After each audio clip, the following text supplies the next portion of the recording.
Bismillahirrahmanirrahim. Assalamualaikum warahmatullahi wabarakatuh.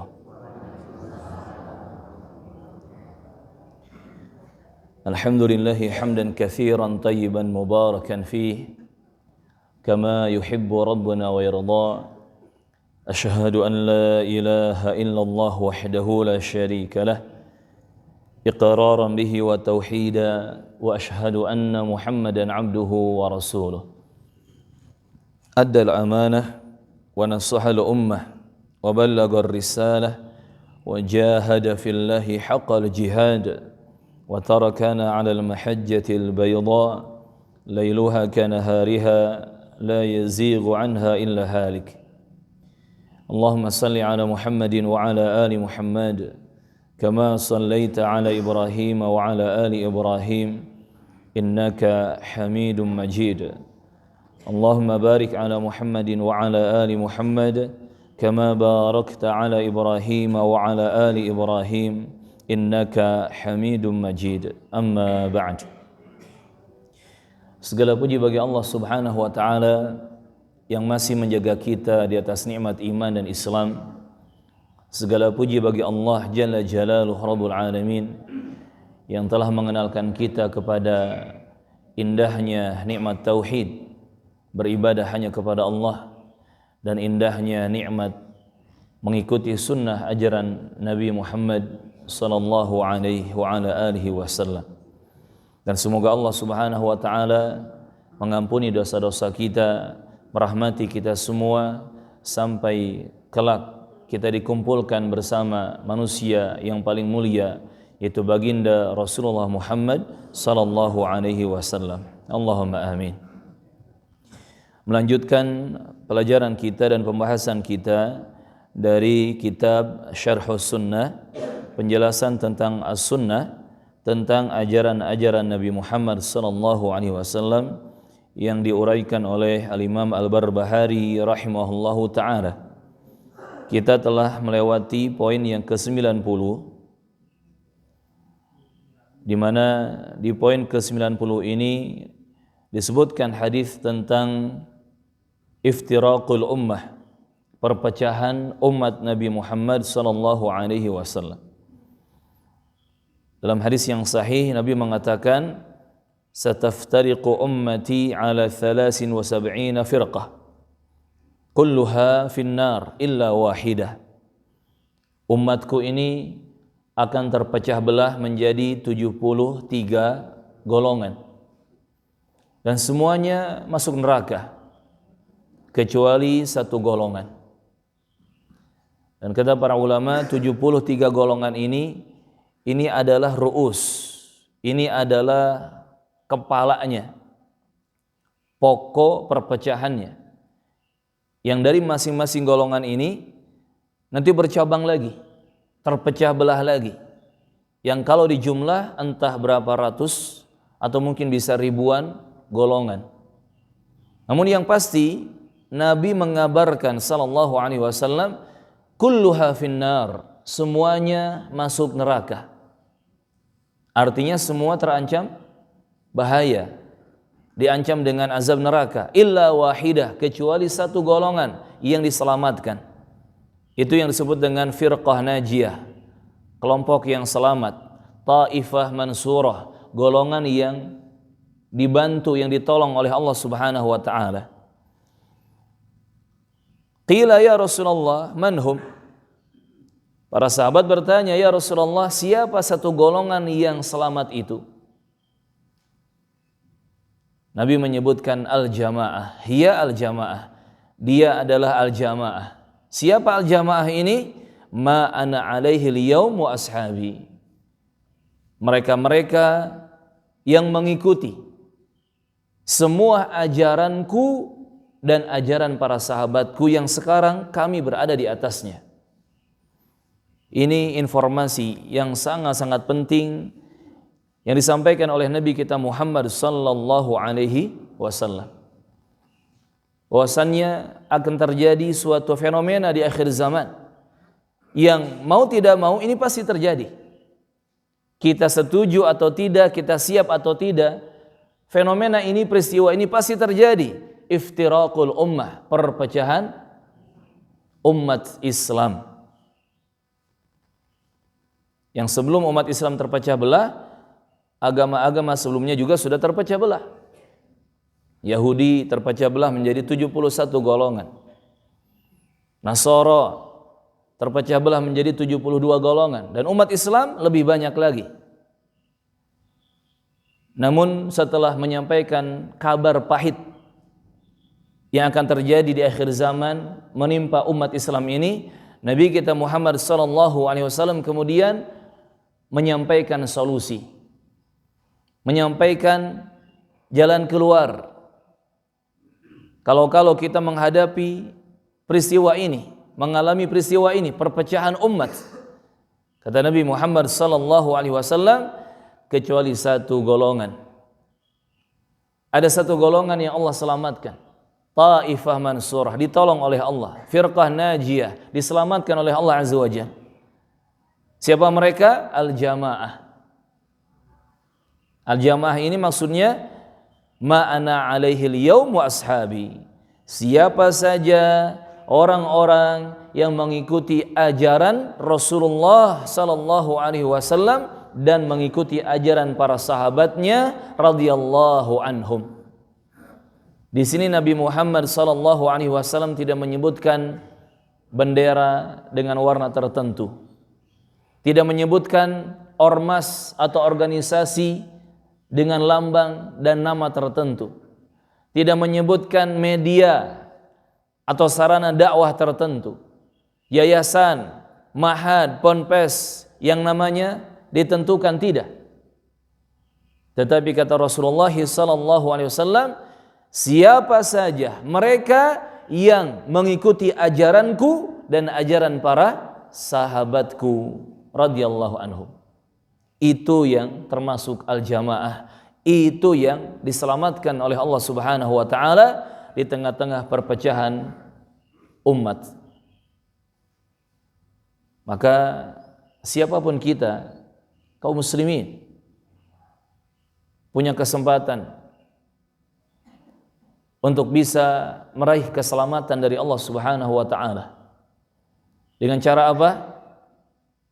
Mengenali, mengetahui, mempelajari dan mengamalkan ajaran-ajaran Rasulullah Muhammad sallallahu alaihi wasallam dan para sahabatnya radhiyallahu anhum. Siapapun dia, siapapun kita, diberi kesempatan emas, peluang yang sangat berharga untuk bisa meraih keselamatan. Ikuti ajaran Nabi Muhammad sallallahu alaihi wasallam dan para sahabatnya, mulai dari Abu Bakar, kemudian Umar, kemudian Utsman, kemudian Ali, Abu Hurairah, Ibnu Mas'ud, Ibnu Umar, Ibnu Abbas, Aisyah, Hafsah, Ummu Salamah, semua istri Nabi, semua para sahabat, ikuti jalannya mereka. Baik dalam urusan ibadah ataupun dalam urusan muamalah. Silahkan cari tahu bagaimana jalannya mereka, lalu ikuti, karena itu adalah jalan keselamatan hidup, bahkan jalan kebahagiaan hidup dunia dan akhirat. Ini salah satu prinsip akidah Ahlussunnah wal Jamaah yang harus kita yakini. Ketika terjadi perpecah belahan, perselisihan, pengkotak-kotakan di tengah-tengah umat, hanya satu solusi yang menyelamatkan kita, kembali kepada ajaran Rasulullah Muhammad sallallahu alaihi wasallam dan para sahabatnya radhiyallahu anhum. Makanya kalau kita mau mencari saudara dan teman, itu yang ditanyakan adalah siapa yang kamu ikuti. Kalau yang diikuti adalah Rasulullah Muhammad dan para sahabatnya radhiyallahu anhum, berarti dia saudara kita. Dia kawan kita. Innamal mu'minuna ikhwah. Sesungguhnya orang-orang beriman itu bersaudara. Dan mereka sama-sama bersatu di atas tauhid. Bersatu di atas Al-Quran dan As-Sunnah. Bersatu di atas manhaj pemahaman agama para sahabat Nabi radhiyallahu anhum. Wa'tasimu bihablillahi jami'an wa la tafarraqu. Al-Imran 103. Allah menegaskan, dan bersatulah kalian berpegang teguhlah kalian semua dengan tali Allah dan jangan berpecah belah. Para ulama tafsir menyebutkan tali Allah bihablillah maksudnya adalah Al-Quran dan As-Sunnah dan Tauhid. Al-Quran dan As-Sunnah dan Tauhid, itulah Islam. Ini yang disebut dengan tali Allah. Wala tafarraqu, dan jangan berpecah belah. Nah, biasanya yang memecah belah barisan persatuan kaum muslimin adalah lawan dari kebenaran itu sendiri. Seperti kesyirikan. Kesyirikan ini memecah belah. Maka seharusnya bersatu di atas tauhid. Seperti kemunafikan dan kekufuran. Ini juga memecah belah. Maka seharusnya bersatu di atas Islam dan iman yang sesungguhnya.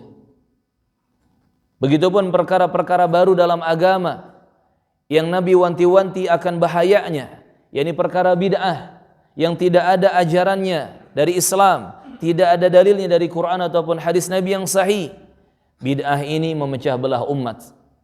Maka seharusnya bersatu di atas sunnah ajaran Rasulullah Muhammad sallallahu alaihi wasallam. Begitupun dengan dosa-dosa dan maksiat-maksiat. Dosa besarkah ataupun dosa kecil, maksiat-maksiat yang berbagai macam rupa dan ragamnya, itu semua akan memecah belah umat. Maka hendaknya bersatu di atas amal-amal saleh, bersatu di atas amalan-amalan yang berpahala.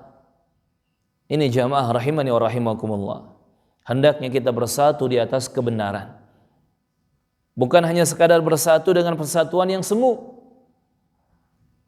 Kadang ada orang memaksakan untuk bersatu sambil mencampur baurkan antara yang hak dengan yang batil. Mencampur adukan antara yang benar dengan yang salah.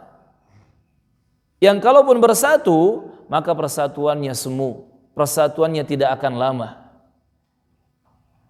Termasuk kalau ada orang-orang yang bersatu di dunia, walaupun sambil menutup mata dengan kebatilan-kebatilan yang ada, maka nanti di akhirat pasti akan bercerai-berai.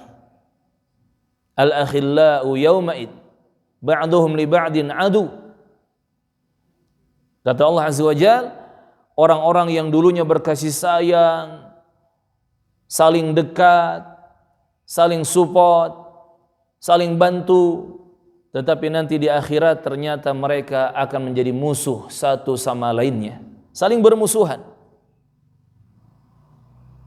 Illal muttaqun, kecuali orang-orang yang bertakwa. Orang yang bertakwa, yang bersatu di atas ketakwaan dan kebenaran, itu persatuannya akan langgeng. Di dunia terus bersatu sampai ke akhirat terus disatukan oleh Allah Azza wa Jalla. Maka benar ketika Imam Ahmad rahimahullah berpesan kepada murid-muridnya, jika kalian mendapati seorang ahlu sunnah, seorang muslim yang betul-betul mengikuti ajaran sunnah Rasulullah sallallahu alaihi wasallam, ahlu sunnah wal jamaah, mukminin, ahli tauhid, maka sampaikan salamku kepadanya.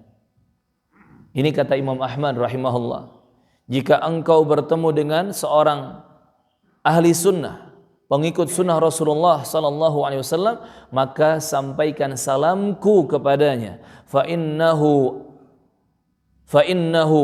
akhun li fillah, karena orang itu adalah saudaraku di jalan Allah Subhanahu wa taala. Indahnya persaudaraan karena Allah Subhanahu wa taala dan di atas sunnah ajaran Rasulullah sallallahu alaihi wasallam. Yang bukan siapa-siapa pun menjadi saudara. Yang bukan siapa-siapa pun saling menitipkan dan mengucapkan salam. Sampaikan salamku kepadanya karena dia adalah saudaraku di jalan Allah Subhanahu wa ta'ala. Maka ketika Allah Subhanahu wa ta'ala memberikan pertemanan, persaudaraan, bahkan silah ukhuwah yang begitu luas, jangan kita persempit. Jangan kita persempit dengan hizbiyah, dengan tahazub, dengan pengkotak-kotakan yang satu sama lain hanya membanggakan kelompok masing-masingnya saja. Ada yang bangga dengan lambang tertentu. Ada yang bangga dengan bendera warna tertentu. Ada yang bangga dengan nama organisasi atau komunitas tertentu. Ada yang bangga dengan tokoh tertentu, guru tertentu. Yang seperti ini masuk ke dalam ancaman-ancaman penyakit hizbiyah.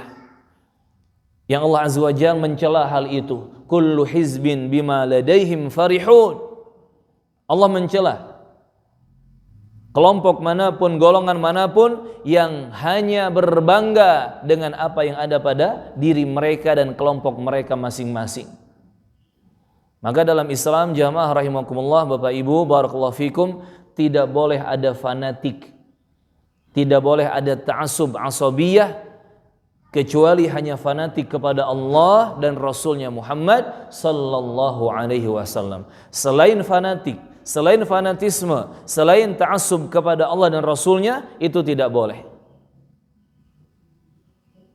Fanatisme hanya boleh kepada Allah dan Rasulnya sallallahu alaihi wasallam, kepada tauhid dan sunnah Nabi. Selain kepada itu tidak boleh. Maka hati-hati, jangan sampai kita jatuh ke dalam jurang fanatisme yang membahayakan kita, yang menjerumuskan kita ke dalam dosa-dosa. Jangan sampai hanya gara-gara beda nama organisasinya, nama yayasannya, nama medianya, nama komunitasnya, akhirnya saling ribut. Lebih parah lagi, yang diributkan adalah masalah-masalah cabang, masalah-masalah furu'iyah, masalah-masalah perbedaan fikih, masalah-masalah ijtihadiyah ulama. Ini fenomena yang salah kaprah terjadi di tengah-tengah umat. Giliran perbedaan fikih, masalah ijtihadiyah, rame ribut kalau berbeda. Sampai dulu tahun 80-an, 90-an awal mungkin masih terjadi di Soreang sana. Karena perbedaan fikih, dua kelompok muslimin dengan ormas yang berbeda saling acungkan golok, saling acungkan bedog, padahal sama-sama la ilaha illallah Muhammadur Rasulullah. Cuman perbedaan fikih, ribut mereka, konflik. Sekarang pun sama, masih ada terjadi seperti itu. Saling hujat, saling menjatuhkan, saling hina, seakan-akan mau perang. Tapi ketika terjadi perbedaan akidah, mereka cuek-cuek saja. Terjadi perbedaan akidah, mereka masa bodoh. Ketika muncul kelompok sesat Syiah misalkan, dan hati-hati, Syiah ini di Indonesia terus berkembang. Bahkan sudah ada di beberapa daerah, satu kampung isinya orang Syiah semua di Indonesia. Na'udzubillah. Padahal antara Syiah dengan Islam akidahnya jauh berbeda. Islam cinta kepada Abu Bakar, Umar, Utsman, Ali dan semua sahabat Nabi radhiyallahu anhum. Tetapi Syiah membenci mayoritas sahabat Nabi, khususnya Abu Bakar, Umar, Utsman dan Aisyah. Islam meyakini Al-Quran hanya 30 juz, dari Al-Fatihah sampai An-Nas, 60 hizb, 114 surat. Tapi orang Syiah punya Quran sendiri, yang katanya 2 kali lipat atau 3 kali lipat lebih tebal daripada Qurannya umat Islam. Akidah, perbedaannya dari sisi akidah antara Syiah dengan Islam, yang seharusnya kita umat Islam tegas mengatakan Syiah itu bukan bagian dari Islam. Dengan berbagai macam pemahaman akidahnya yang menyimpang, yang sesat, kita harus tegas mengatakan Syiah bukan Islam. Syiah tidak termasuk dari Islam. Tetapi sebagian orang malah toleransi bukan pada tempatnya. Sudah, nggak usah ribut. Sunni, Syiah sama-sama Islam. Padahal ini perkataan yang keliru. Sama-sama Islam. Ini syubhat ini. Yang pada akhirnya nanti bukan hanya Syiah yang dirukunisasi, yang diharmonisasi, tetapi hampir semua kelompok-kelompok agama yang menyimpang. Muncul JIL. Dulu ada istilah JIL, Jaringan Islam Liar. Ya, saking liberalnya liar. Akhirnya disuruh rukun. Ujung-ujungnya apa? Gak usah ribut antar sesama agama. Semua agama sama. Semua agama sama. Berarti Yahudinya, Nasraninya, agama kesyirikannya, musyrikinnya. Masing-masing agama punya surga. Semua pemeluk agama akan masuk surga. Ini jamaah. Ketidaktegasan dalam akidah. Padahal seharusnya dalam akidah itu tegas. Yang hak adalah hak, yang batil adalah batil. Inna dina indallahil Islam. Dan hanya satu agama di sisi Allah. Satu agama yang Allah ridhai di sisinya, yaitu Islam. Maka selain Islam, batil. Selain Islam, tidak benar. Selain Islam, tidak Allah ridhai. Itu harusnya tegas dalam masalah akidah. Baru urusan perbedaan fikih, di situ kita toleransi. Di situ kita toleransi. Perbedaan fikih, khilafiyah fikhiyah, khilafiyah ijtihadnya para ulama, berlapang dada lah. Sampai kata Syekh Muhammad bin Shalih Al-Utsaimin rahimahullah, di antara akhlak dan adab penuntut ilmu adalah dia memiliki kelapangan dada, keringanan hati, sa'atus sadar ketika menghadapi perbedaan-perbedaan ulama dalam masalah fikih, dalam masalah ijtihadiyah, ranah furu'iyah, ranah cabang.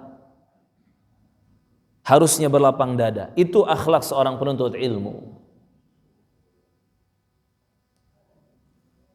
Al-Imam Asy-Syafi'i Muhammad bin Idris rahimallahu ta'ala, beliau pernah datang ke Baghdad di Irak. Dan kita tahu Imam Syafi'i ini ulama di Palestina, kemudian juga besar di Mesir dakwahnya, madhabnya. Tapi ketika Imam Asy-Syafi'i datang ke Baghdad di Irak, yang itu adalah tempatnya Imam Ahmad bin Hanbal rahimahullah, Imam Asy-Syafi'i ketika itu salat di Baghdad di Irak, mengimami kaum muslimin di salat subuh. Dan Imam Asy-Syafi'i tidak melakukan kunut subuh. Tidak melakukan kunut subuh. Padahal yang masyhur, yang terkenal di kalangan mazhab Syafi'i, salat subuh itu pakai kunut. Lalu ditanya Imam Asy-Syafi'i rahimahullah, kenapa seperti itu? Kenapa salat subuhnya enggak pakai kunut? Kata Imam Asy-Syafi'i rahimahullah, likai la ukhalifa imam hadzal balad, agar aku tidak menyelisihi, agar aku tidak membedai imam di negeri ini, di daerah ini, yaitu Imam Ahmad bin Hanbal rahimahullahu ta'ala. Makanya Imam Ahmad juga kan mengambil ilmu dari Imam Asy-Syafi'i rahimahullahu ta'ala. Bahkan imam empat madhab ini saling berkaitan. Imam Ahmad mengambil ilmu dari Imam Asy-Syafi'i, Imam Asy-Syafi'i mengambil ilmu juga dari Imam Malik, dan seterusnya rahimahumullahu ta'ala. Lihat jamaah rahimakumullah, masalah kunut subuh ini masalah furu'iyah, masalah perbedaan fikih, masalah ijtihad para ulama, yang kalau dikerjakan salat subuhnya sah, yang kalaupun tidak dikerjakan kunut subuh, maka salat subuhnya tetap sah juga. Dan itu juga yang dipegang oleh Ibnu Taimiyah rahimahullah. Beliau dengan tegas berpendapat kunut subuh itu bid'ah. Kunut subuh itu tidak ada dalilnya yang sahih. Namun beliau juga berpendapat ketika seseorang sholat di belakang imam yang mengerjakan kunut subuh, maka seorang makmum harus mengikuti kunut subuh. yakni mengangkat dua tangan dan mengaminkan setiap doa yang dibaca. Sehingga dalam perkara ini urusannya luas. Ketika imamnya kunut subuh, makmumnya ikut mengaminkan, boleh. Atau makmumnya diam saja, nggak ikut mengaminkan, nggak ikut angkat tangan, juga boleh. Termasuk ketika imamnya tidak kunut subuh, jangan diprotes. Jangan kemudian makmumnya membaca tasbih, subhanallah, subhanallah, subhanallah. Dianggap imamnya lupa atau salah sholat. Tidak sampai seperti itu. Silahkan amalkan pendapat yang dipegang dan saling menghargai. Kenapa? Ini urusannya masalah furu'iyah, masalah perbedaan fikih, bukan masalah akidah. Dan banyak dari kalangan ulama yang mereka berbeda dari masalah fikih, namun tetap saling menjaga nama baik, saling menghormati dan menghargai satu sama lain. Tapi di zaman sekarang rasa-rasanya kebalik, Bapak Ibu. Kalau urusannya perbedaan fikih, wah saling kenceng-kencengan, saling menjatuhkan, bahkan sampai keluar vonis sesat dan ahli neraka, kan gitu.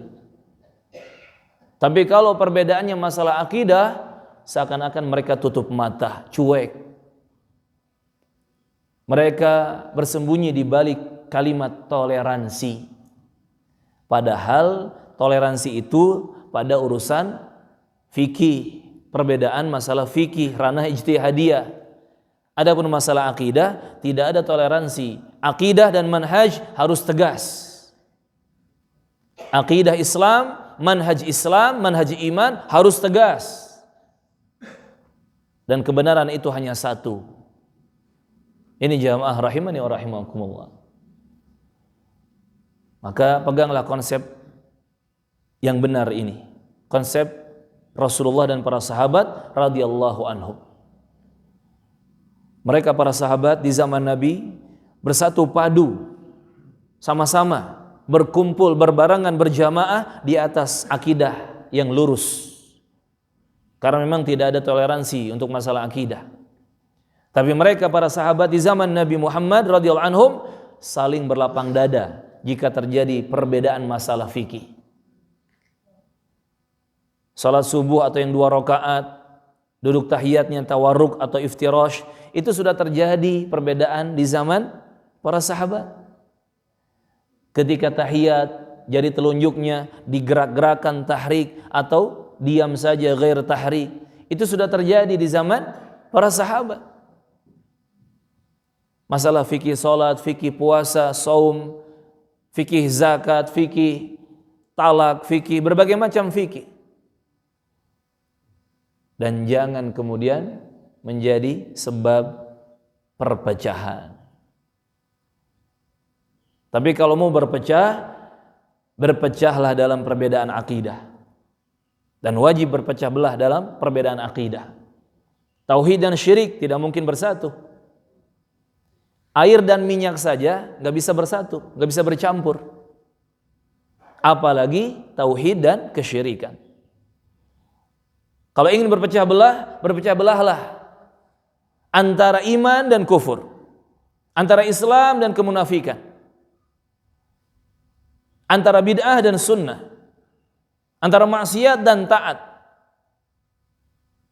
Karena kebenaran tidak mungkin bersatu dengan kebatilan. Al-haq tidak mungkin bersatu dengan al-batil. Tapi urusan perbedaan ijtihadnya ulama, perbedaan masalah fikih, furu'iyah, masalah cabang dalam agama Islam ini jangan diributkan. Walaupun masing-masing dituntut untuk belajar lebih dalam untuk mengetahui mana pendapat yang lebih dekat kepada dalil yang benar, lalu dia mengikuti dalil yang lebih benar. Itu tuntutannya, tetapi jangan diributkan. Selama pendapat itu ada argumentasi dalilnya dan selama ada ulama yang mendahuluinya, jadi ada pegangan dalil, ada pegangan pendapat ulama, saling menghormatilah, saling menghargailah. Karena perbedaan masalah fikih ini, masalah ijtihad ini sampai hari kiamat pun tidak akan selesai. Ini jamaah rahimani wa rahimakumullah. Dan alhamdulillah Nabi memberikan solusi tentang golongan atau kelompok yang selamat itu dengan penyebutan karakteristik. Bukan baju tertentu, bukan kelompok dengan ciri tertentu, namanya, lambangnya, benderanya, atau apapun ciri-ciri komunitasnya, tidak, tetapi dengan karakteristik. Ma ana alaihi wa ashabi. Siapapun mereka yang mengikuti ajaranku dan ajaran para sahabatku, itu mereka termasuk golongan yang selamat. Maka silakan muhasabah jamaah rahimakumullah, kita banyak-banyak introspeksi diri. Sampai detik ini, sampai subuh ini, kita beragama Islam sudah puluhan tahun, bahkan banyak yang dari lahir. Apakah sudah amalan kita dalam ibadah, dalam muamalah sesuai dengan ajaran Nabi Muhammad sallallahu alaihi wasallam atau belum? Apakah sudah sesuai dengan ajaran para sahabat Nabi radhiyallahu anhum atau belum?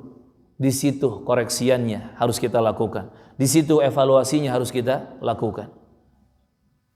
Kalau kita ingin selamat, terhindar dari 72 kelompok pecahan Islam yang masuk neraka, solusinya hanya satu, kembali kepada ajaran Rasulullah Muhammad dan para sahabatnya radhiyallahu anhum. Maka rajin-rajinlah mencari tahu ilmu agama Islam. Rajin-rajinlah bertanya, apa ayat Qur'annya, apa dalilnya? Apa hadis nabinya, apa dalilnya dari sunnah atau hadis Nabi, sahih atau tidak? Itu pegangan kita. Apa penjelasannya dari para sahabat Nabi? Apa kata Abu Bakar? Apa kata Umar? Apa kata Uthman? Apa kata Ali? Apa kata Abu Hurairah? Apa kata istri Nabi? Apa kata para sahabat Nabi? Itu yang menjadi pegangan dalam kita beragama Islam ini. Itulah jalan keselamatan. Kemudian ahibati fillah, jamaah rahimani wa rahimakumullah, para pejuang fillah, barakallahu fikum. Poin ke-91, Imam Al-Barbahari menyebutkan rahimahullah, wa alam, dan ketahuilah, annal mut'atan nisa, bahwasannya perbuatan nikah mut'ah, menikahi wanita dengan cara mut'ah, wal istihlala, dan juga nikah istihlal, haramun, maka itu hukumnya haram ila yaumil qiyamah, sampai hari kiamat tegak. Jadi selama-lamanya nikah mut'ah dan nikah istihlal ini haram menurut agama Islam. Nikah mut'ah ini masuk ke dalam aturan hidup orang-orang Syiah atau agamanya Syiah. Ya, ini pernikahan mirip seperti kawin kontrak, tetapi lebih parah dari kawin kontrak. Kalau kawin kontrak itu mungkin ada saksi 2 orang, wali nikah perempuannya juga datang, tetapi pernikahannya dibatasi sampai waktu tertentu yang disepakati. Nah, kalau nikah mut'ah lebih parah lagi. Tidak ada wali nikah perempuannya, tidak perlu ada saksi 2 atau 1 orang, cukup antara laki-laki dengan perempuan berdua-duaan dan saling sepakat untuk menikah sampai pada waktu yang mereka sepakati bersama. Makanya orang-orang Syiah itu urusan nikah itu gampang. Pergi ke satu tempat berduaan, lalu si laki-laki mengucapkan ijab. Saya nikahi kamu dengan mahar sekian untuk 1 bulan ke depan. Si perempuan dia mengatakan qabul, saya terima nikahnya. Dan nanti otomatis 1 bulan yang disepakati berlalu, selesai pernikahan mereka. Dan apa bedanya dengan zina? Tidak ada perbedaannya, na'udzubillah. Tidak ada perbedaannya dengan prostitusi. Seorang pelacur yang dia dibayar, berarti kan saling ridho tuh. Si laki-laki ridho membayar, si perempuan ridho dibayar. Sampai kapan? Sampai selesai kebutuhan mereka, kan gitu. Maka nikah mut'ah sama saja dengan prostitusi. Na'udzubillah. Begitupun nikah istihlal, atau istilahnya nikah tahlil, pakai hak kecil, tahlil. Kalau hak besar tahlil artinya la ilaha illallah, kalimat tauhid. Ini tahlil, menghalalkan yang haram. Istihlal, mengharamkan yang halal. Maksudnya bagaimana? Yaitu seorang laki-laki menikahi seorang wanita yang sudah ditalak 3 oleh suaminya, dengan maksud segera ditalak 3 oleh laki-laki yang kedua. Jadi nikah istihlal ini atau tahlil ini, seorang wanita dia sudah ditalak 3. Seorang wanita dia sudah ditalak 3 oleh suaminya, suami yang pertama. Kan aturannya dalam Islam kalau sudah talak 3 kali, talak 3 sudah nggak bisa rujuk, tidak bisa rujuk. Sampai masa iddah habis sudah mereka cerai secara sah, bukan suami istri lagi. Lalu kemudian kalau si janda ini dinikahi oleh laki-laki kedua, kemudian terjadi lagi talak atau perceraian sampai masa iddahnya habis, apalagi sampai terjadi talak 3, maka si perempuan ini menjadi janda 2 kali. Nah, kalau sudah menjadi janda 2 kali, maka si suami yang pertama, mantan suami yang pertama itu boleh rujuk dengan cara ijab kabul atau akad nikah baru, menikahi mantan istrinya yang sudah ditalak lepas masa iddahnya habis atau talak 3 oleh mantan suami yang kedua. Dan ini bolehnya itu secara alami, natural terjadinya, bukan disetting, bukan dibuat-buat. Nah, muncul istilah tadi nikah istihlal, nikah tahlil. Karena si mantan suami pertamanya menyesal, sudah mentalak sampai 3 kali, nggak bisa rujuk, akhirnya dia nyari-nyari laki-laki untuk kemudian disuruh menikahi mantan istrinya, baru nanti dicerai sampai habis masa iddah atau sampai talak 3, kemudian dinikahi oleh si mantan suami pertama ini. Kalau di setting seperti itu tidak boleh. Dibikin seperti ini namanya nikah istihlal, nikah tahlil. Ini yang tidak boleh. Wah, kalau gitu rugi dong kalau talak 3. Ya rugi, Bapak. Makanya jangan sembarangan mentalak. Kalau istri dikit-dikit minta cerai, dikit-dikit minta talak, wajar. Itu perempuan. Itu pun hanya manis di bibir saja. Ya, ibu-ibu ya. Ibu-ibu, perempuan itu ketika minta talak, minta cerai, itu hanya manis di bibir, pahit di hati, kan gitu. Maksudnya adalah lebih jaga saya, lebih didik saya, lebih pelihara saya, lebih sayangi saya. Itu maksud para istri. Karena nyatanya ketika mereka minta cerai, pas dicerai beneran, nangis. Bukan ketawa-ketawa. Bukan hajatan 7 hari 7 malam, bukan. Nangis mereka. Dan laki-laki lebih menggunakan akal ketimbang emosi, maka laki-laki lebih sabar. Seorang suami itu tidak gampang menceraikan, tidak gampang mengucapkan talak. Pikirannya panjang.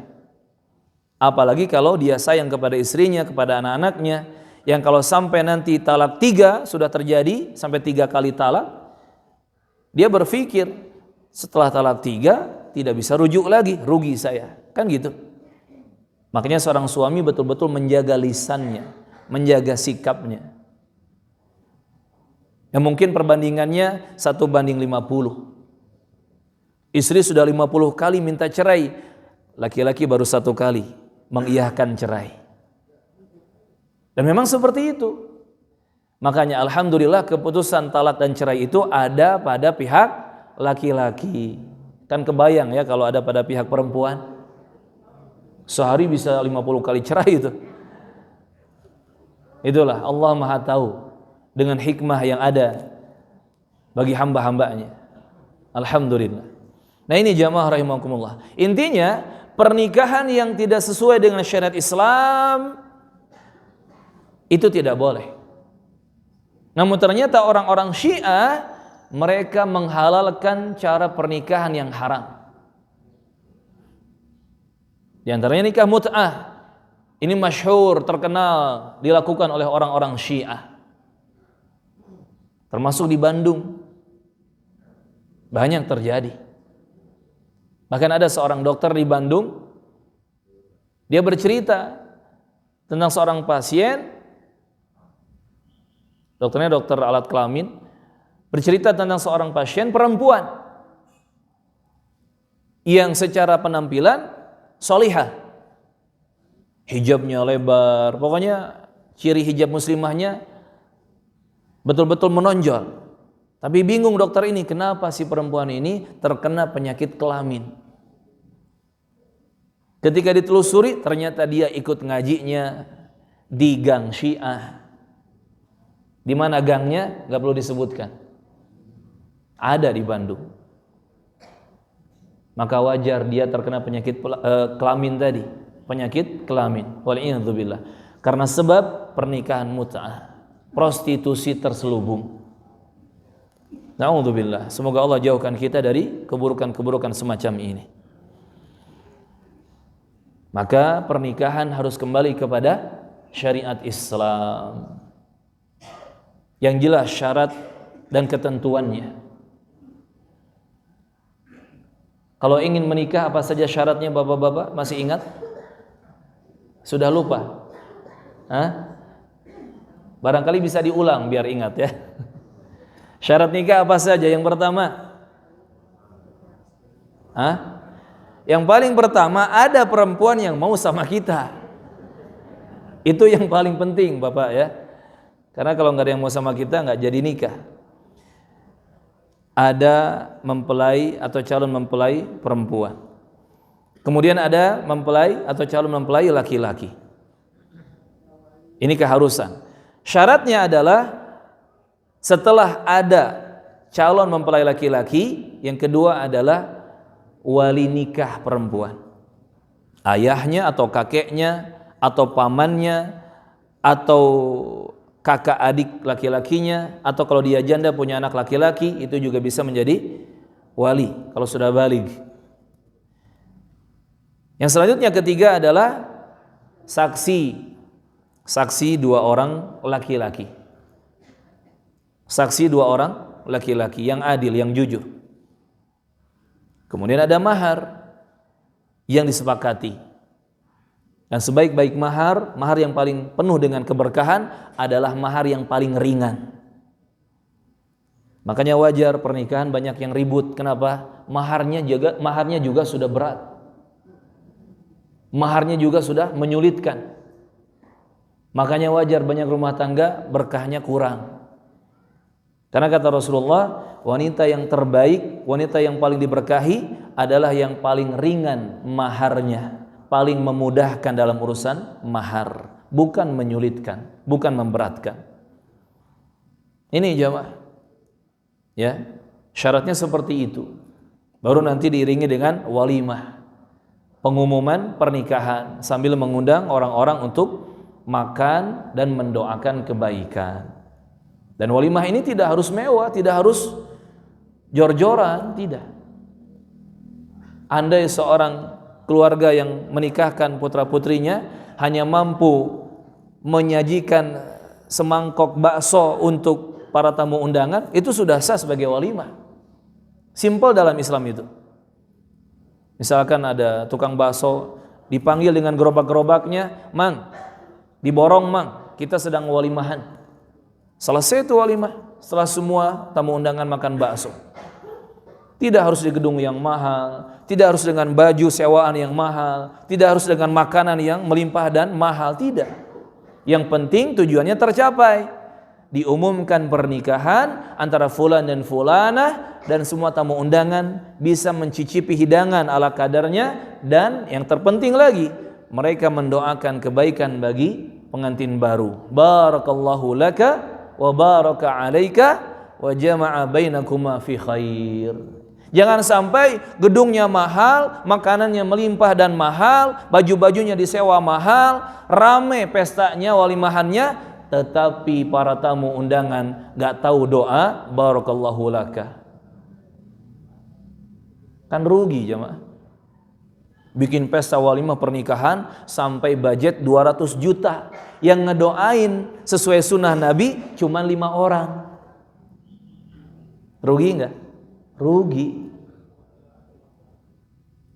Makanya seharusnya yang difikirkan itu, ini yang saya undang ini tahu enggak doanya?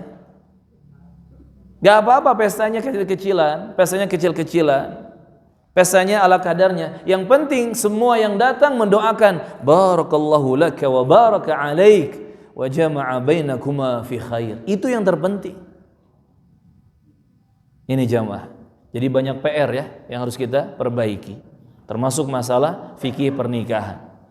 Intinya di sini Al-Imam Al-Barbahari rahimahullah menjelaskan bahwa nikah mut'ah bukan bagian dari Islam. Nikah istihlal, nikah tahlil juga itu tidak dibenarkan dalam Islam. Tetapi nikah yang benar adalah tadi sesuai dengan syariat Islam. Ada calon mempelai laki-lakinya, ada wali nikah perempuannya, ada 2 orang saksi dengan mahar yang disepakati. Sampai mudahnya urusan nikah dalam Islam ini, urusan mahar itu bisa dicicil. Saya terima nikahnya dengan putri bapak bernama fulanah dengan mahar sekian, dibayar cicil. Sah enggak nikahnya? Sah. Sah jemaah. Dicicil 12 kali purnama. 12 bulan maksudnya. Sah jika saling sepakat. Lihat dalam Islam begitu mudahnya pernikahan. Kalau ikut syariat Islam, sampai urusan mahar pun bisa dicicil. Barakallahu fiikum. Maka kembalilah kepada syariat Islam dan tinggalkan aturan-aturan atau tata cara yang menyelisihi syariat Islam. Poin ke-92, wa'arif dan kenalilah li Bani Hashimin fadlahum, keutamaan Bani Hashim. Kenapa kita harus mengenali keutamaan Bani Hashim? Kenapa? Karena Nabi Muhammad termasuk dari keturunan Al-Hashimi, Bani Hashim. Liqurabatihim min Rasulillah sallallahu alaihi wasallam, karena kedekatan mereka dengan Rasulullah sallallahu alaihi wasallam. Makanya Muhammad itu kan, Rasulullah itu disebut Muhammad bin Abdullah Al-Hashimi Al-Quraisy atau Al-Qurashi Al-Arabi. Al-Hashimi dari Bani Hashim, Al-Qurashi dari Quraisy, Al-Arabi dari suku Arab. Wa ta'rif fadla Quraisyin wal Arabi wa jami'il afkhad. Begitu juga kenalilah keutamaan orang-orang Quraisy, juga orang-orang Arab dan keturunan mereka. Fa'rif qadarahum wa huquqahum, dan kenalilah keutamaan mereka, kedudukan mereka, dan juga hak-hak yang mereka miliki fil Islam, di dalam Islam. Wa maulal qaumi minhum, dan juga ketahuilah tokoh-tokoh kaum tersebut dari mereka. Wa ta'rifu lisairin nasi haqqahum fil Islam wa ta'rifu fadlal ansar, juga kenalilah semua manusia yang memiliki hak di dalam Islam, termasuk kenalilah keutamaan orang-orang Ansar, yakni penduduk Madinah yang menyambut hijrahnya Rasulullah dan kaum muslimin. Wa wasiyata Rasulillahi fihim, dan jangan lupakan wasiat Rasulullah tentang mereka, yakni para sahabat, khususnya Muhajirin dan Ansar ataupun orang-orang yang menjadi kerabat Rasulullah. wa alir rasuli, dan juga keluarga Rasulullah, kerabat Rasulullah, jangan dilupakan keutamaan mereka, hak-hak mereka. Fala tansahum, jangan sama sekali engkau melupakan mereka. Ta'rif fadlahum, maka kenalilah keutamaan dan kedudukan mereka. Wa jiranahu min ahlil Madinah, begitupun tetangga-tetangga Rasulullah dari kalangan ahli Madinah, penduduk Madinah, kenalilah mereka. Fa'rif fadlahum, ingatlah keutamaan dan kedudukan mereka. Di poin ke-92 ini, jamaah rahimani wa rahimakumullah, Al-Imam Al-Barbahari rahimahullahu ta'ala ingin mengingatkan kepada kita bahwasannya Rasulullah itu punya keluarga, dan keluarga Rasulullah itu punya keutamaan, yakni tentunya yang mereka termasuk kalangan mukminin. Jadi yang kita bahas keutamaannya, kedudukannya, dan hak-hak keluarga atau kerabat Rasulullah itu sallallahu alaihi wasallam adalah dari mereka yang masuk Islam, dari mereka yang termasuk golongan orang-orang beriman, mukminin. Dan memang ahlu bait Rasulullah, alur Rasulullah itu punya keutamaan khusus. Di antaranya seperti mereka ini tidak boleh untuk memakan harta zakat dan sedekah, tetapi mereka boleh memakan dan menikmati harta yang sifatnya hadiah.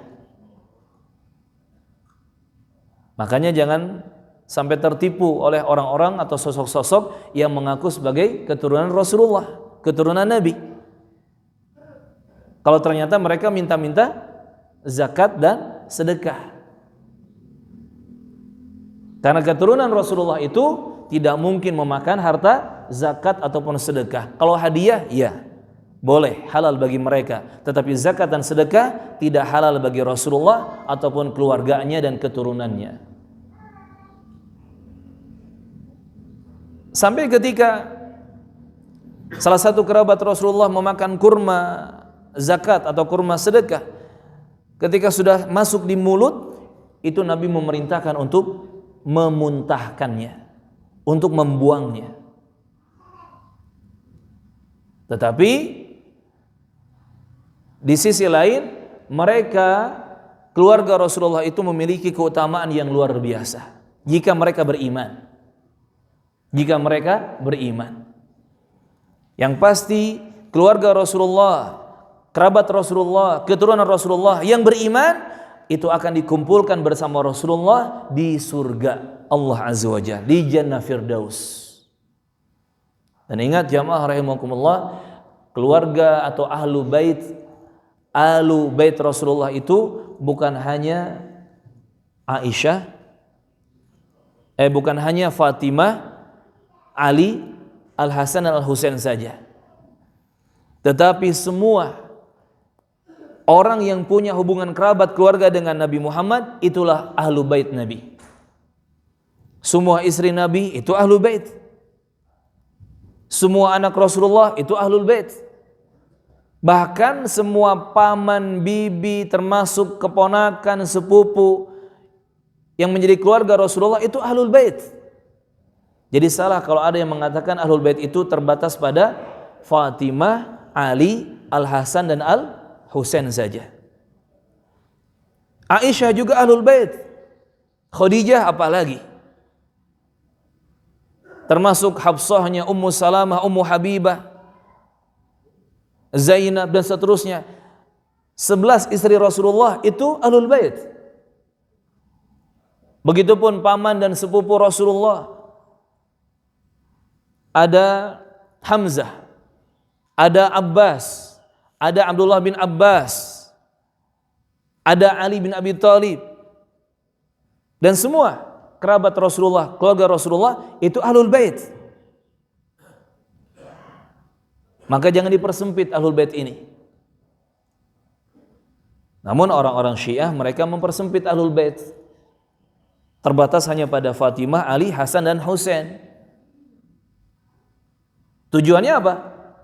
Karena ingin menggiring umat kepada orang-orang Iran atau Persia yang kata mereka di sana ada imam-imam mereka yang disebut dengan Imam 12. Dan lucunya, orang Syiah hanya mengakui anak dari Ali ini Hasan dan Husain saja. Padahal Ali ini anaknya banyak sekali anaknya. Tetapi kenapa hanya Hasan dan Husain saja? Karena berkaitan dengan orang Persia dan Iran. Jadi Syiah ini kan berasal dari Yahudi dan juga Majusi, yang home base-nya itu ada di Persia ketika itu, di Iran. Nah, mereka berpikir bagaimana umat manusia khususnya kaum muslimin bisa berbelok ke Iran, ke Persia, bukan ke Mekah lagi, bukan ke Nabi Muhammad lagi, tetapi kepada imam-imam dan tokoh-tokoh mereka. Maka dicarilah silsilah keturunan yang ada kaitannya dengan darah Persia atau Iran. Nah, masuklah di Hasan dan Husain lewat jalur Ali dan Fatimah. Tujuannya adalah memalingkan kaum muslimin dari Mekah ke Persia, ke Iran. Ini jamaah rahimakumullah. Maka jangan pernah melupakan sejarah. Dan yang lebih parahnya, ketika mereka katanya meratap, bersedih di 10 Muharram atas meninggalnya Husain, sampai mereka teriak-teriak ya Husain dengan warna yang identik, merah, hitam merah. Katanya meratapi dan sedih dengan kehilangan Husain, terbunuhnya Husain, sampai mereka memukul badan. Kalau di luar Indonesia lebih ekstrim lagi, sampai mengalirkan darah di tubuh mereka dengan pisau atau dengan cemeti besi atau dengan apapun itu. Padahal sejarah yang sebenarnya yang mereka sembunyikan, Al-Husain itu radhiyallahu anhu wafatnya dibunuh oleh orang-orang Syiah sendiri. Itu sejarah yang sebenarnya. Al-Husain itu dijebak untuk datang ke daerah Iran, yang katanya penduduk Iran di sana akan berbaiat kepada Al-Husain. Ketika itu Ibnu Abbas sudah melarang, jangan datang. Begitu datang, Al-Husain dijebak, dibunuh oleh orang-orang Syiah. Tapi karena memang orang Syiah ini pandai berpura-pura, munafik tulen, pandai gimmick ya. Pokoknya artis paling artis lah ya orang-orang Syiah ini. Bertakiyah, pandai berdusta, berbohong. Mereka bersedih dan meratap seakan-akan Al-Husain ini dibunuh oleh selain mereka. Waliyadzubillah. Makanya yang tahu sejarah Islam sebenarnya, tahu sejarah pergerakan Syiah juga, dia akan bisa membedakan mana benar, mana salah, mana yang betul-betul cinta kepada Al-Hasan Al-Husain, mana yang pura-pura, mana yang betul-betul cinta kepada Rasulullah dan keluarganya, ahlu baitnya, mana yang pura-pura. Maka benar kata Bung Karno, ada istilah jas merah. Jangan sekali-kali melupakan sejarah, karena memang di balik sejarah itu ada banyak pelajaran dan ilmu. Ini jamaah rahimakumullah, intinya semua kerabat Rasulullah, keluarga Rasulullah, apalagi keturunan Rasulullah yang beriman, maka kita akui hak-hak mereka dan keutamaan mereka. Kita hormati mereka, kita muliakan mereka, kita cintai mereka. Maka siapapun, sampai kapanpun, sampai hari kiamat, kalau ada orang yang mengaku keturunan Rasulullah, keluarga Nabi Muhammad SAW, maka wajib kita hormati mereka, wajib kita muliakan mereka, dengan catatan apa? Mereka beriman. Karena hanya garis keturunan saja itu tidak menyelamatkan mereka. Karena ada sebagian orang yang tersesat, bahkan terjadi di Indonesia, kebanyakan di Jakarta yang saya tahu, mereka ini karena merasa sebagai keturunan atau anak cucu Rasulullah, merasa sebagai keturunan Rasulullah, ahlu bait Nabi, sehingga mereka merasa sudah dijamin surga. Karena sudah merasa dijamin surga, akhirnya mereka melakukan perbuatan seenaknya. Khomer, narkoba, zina, prostitusi, nipu sana, nipu sini, bohong, dusta, dan segala macam perbuatan dosa mereka lakukan. Dengan keyakinan apa? Saya anak cucu keturunan Nabi. Saya pasti dijamin surga. Padahal kalau tidak beriman, tidak ada jaminan surga. Kalau tidak menjaga diri dari yang haram, tidak ada jaminan surga. Yang akan dimuliakan oleh Allah dunia akhirat dari keturunan dan keluarga Rasulullah Muhammad adalah mereka yang beriman. Kan jelas Nabi mengatakan kepada Fatimah putrinya, wahai Fatimah, sedikit pun aku tidak akan bisa menyelamatkanmu, aku tidak akan bisa menyelamatkanmu dari azab api neraka. Maka modalnya adalah iman. Maka siapapun keturunan dan keluarga Rasulullah Muhammad, kalau dia beriman, dia menjaga syariat Islam, maka wajib kita muliakan, wajib kita hargai, wajib kita hormati. Tapi kalau mereka meninggalkan keimanan, mereka meninggalkan syariat Islam, ya sudah, kita tidak urus. Biarkan mereka jalan dengan jalannya sendiri, yang pasti mereka akan bertanggung jawab di hadapan Allah Subhanahu wa taala. Maka hikmahnya jamaah rahimakumullah, juga jangan kita gampang tertipu oleh orang-orang yang mengaku sebagai keturunan atau keluarga Nabi Muhammad sallallahu alaihi wasallam. Namun tetap kita meyakini semua yang berkaitan dengan Nabi Muhammad, baik itu keluarga beliau dari ayahnya, dari ibunya, paman, bibi, keponakan, sepupu, apalagi putra-putrinya, cucu keturunannya, jika mereka beriman, maka mereka semua kita hormati, kita muliakan dan kita hargai. Bahkan kita cintai, melebihi cinta kita kepada selain kerabat Rasulullah radhiyallahu anhum. Ini teman-teman yang bisa kita bahas sampai poin ke-92. Semoga apa yang kita bahas dan kita pelajari bersama bermanfaat.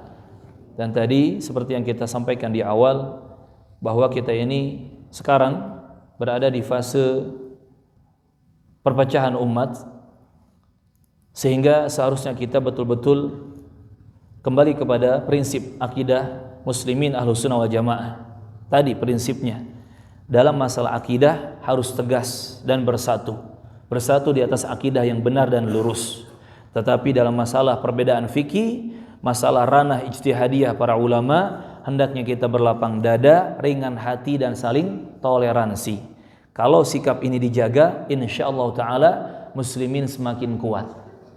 Tetapi kalau sikap dan prinsip ini dilupakan, bahkan dibolak-balik seperti tadi kita jelaskan, maka muslimin sebanyak apapun jumlahnya hanya akan menjadi lemah saja.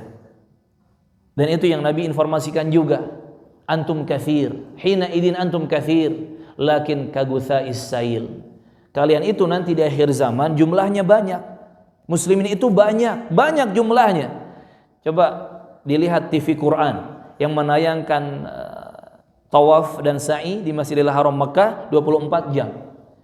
Itu kaum muslimin yang umroh setiap harinya, apalagi di musim haji, itu enggak habis-habisnya jamaah yang datang untuk beribadah di tanah suci. Banyak jumlahnya. Dari Eropa, dari Amerika, dari Asia, dari Australia, dari semua benua. Banyak kaum muslimin, tetapi seakan-akan tidak punya power, ya kan? Seakan-akan lemah. Lihat realita yang pahit sekarang. Saudara kita kaum muslimin di Palestina sudah 2 tahun atau kurang terjadi genosida, kejahatan dari orang-orang Yahudi menimpa saudara kita kaum muslimin di Palestina. Apa yang sudah dilakukan oleh kaum muslimin?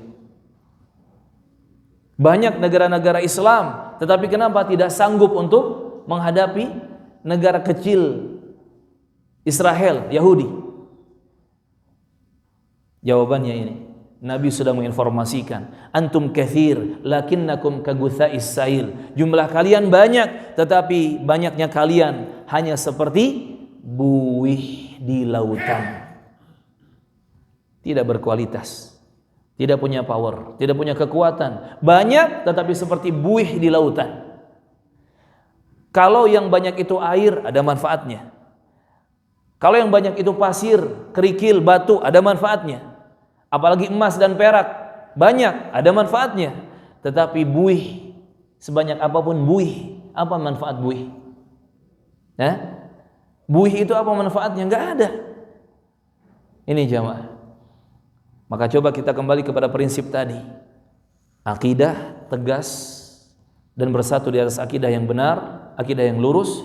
Tetapi urusan perbedaan fikih, masalah ranah ijtihadiyah ulama, toleransilah, lapang dadalah, ringan hatilah, insyaallah kaum muslimin akan menjadi kuat. Tapi kalau prinsip ini dibolak-balik bahkan ditinggalkan, ya lihat realitanya. Muslimin sebanyak apapun akan semakin lemah. Semoga Allah Azza wa Jalla terus menjaga kita di atas persatuan al-haq. Semoga Allah Subhanahu wa taala menjauhkan kita dari perpecahan-perpecahan yang tidak seharusnya. Semoga Allah Subhanahu wa taala menguatkan kita di atas ridha-Nya, di atas pertolongannya, dan semoga Allah Subhanahu wa taala juga memberikan kekuatan, kesabaran dan pertolongan khususnya kepada kaum muslimin di Palestina dan saudara-saudara kita yang sedang dizalimi dimanapun berada. Allahumma ansurhum, Allahumma ansurhum, Allahumma ansuril muslimin wal mujahidin fi Filistin, Allahumma ansuril muslimin wal mujahidin fi kulli makan binusrikal aziz ya rahmanu ya rahim. Kita cukupkan sampai di sini. Mohon maaf jika ada salah dan kurang. Semoga jamaah sehat selalu, sehat lahir batinnya, dimudahkan, dilancarkan segala urusannya, diberi kecukupan untuk segala kebutuhannya, baik urusan duniawi ataupun ukhrawinya. Subhanakallahumma wa bihamdik, asyhadu an la ilaha illa anta, astaghfiruka wa atubu ilaik. Wassalamualaikum warahmatullahi wabarakatuh.